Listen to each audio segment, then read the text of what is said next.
আজকের দিন শহীদ রাষ্ট্রপতি জিয়া রহমানের শাহাদাতের দিন। বাংলাদেশ জাতীয়তাবাদী দল এবং এদেশের গণমানুষের জন্য আজকে একটা দুঃখ ভারাক্রান্ত দিন, স্মৃতিময় দিন। বাংলাদেশের স্বাধীনতা, সার্বভৌমত্ব এবং গণতন্ত্রের ঠিকানা হচ্ছে এই পার্লামেন্ট, শহীদ রাষ্ট্রপতি জিয়া রহমান এবং দেশনেত্রী বেগম খালেদা জিয়ার এই সমাধি। আমরা এখানে আসি জাতীয় ঐক্যের প্রতীক হিসেবে শহীদ রাষ্ট্রপতি জিয়া রহমান এবং দেশনেত্রী বেগম খালেদা জিয়া যে নেতৃত্ব দিয়ে গেছেন জাতীয় ঐক্যের জন্য, সমৃদ্ধির জন্য, অগ্রগতির জন্য, গণতন্ত্রায়নের জন্য, সেটাকে স্মরণ করার জন্য।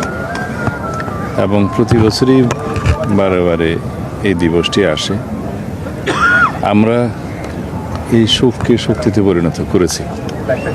আগামী দিনেও ইনশাআল্লাহ জনপ্রত্যাশা অনুযায়ী 2024-এর 5ই আগস্টের ছাত্রগণ অভ্যুত্থানের আকাঙ্ক্ষা অনুযায়ী, শহীদের প্রত্যাশা অনুযায়ী আমরা যাতে এই বাংলাদেশটা বিনির্মাণ করতে পারি, গণতন্ত্রের ভিত্তিকে আরও শক্তিশালী করতে পারি, সেই শক্তি আমরা এখান থেকে পাই, অনুপ্রাণিত হই এবং সারা জাতির মধ্যে আমরা এই বার্তাটাই ছড়িয়ে দিতে চাই যে আমরা যতদিন বাংলাদেশ থাকবে ততদিন এই বাংলাদেশটাকে গণতান্ত্রিক ধারায় পরিচালিত করি এবং জনপ্রত্যাশা অনুযায়ী এদেশের উন্নতি সমৃদ্ধি করি।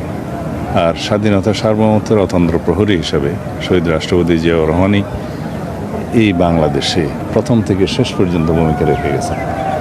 তার উত্থান 1971-এ মহান স্বাধীনতার ঘোষণার মধ্য দিয়ে এবং তিনি যে শাহাদত বরণ করেছেন তাও এই দেশের স্বাধীনতা, সার্বভৌমত্ব রক্ষা করার জন্য।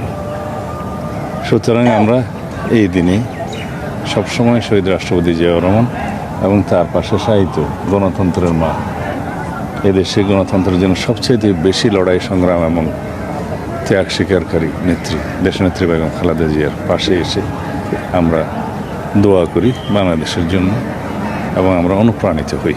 আমরা শহীদ রাষ্ট্রপতি জিয়া রহমানের প্রতিষ্ঠিত বাংলাদেশি জাতীয়তাবাদের ভিত্তিতে বহুদলীয় গণতন্ত্রের আদর্শের রাজনীতি করি।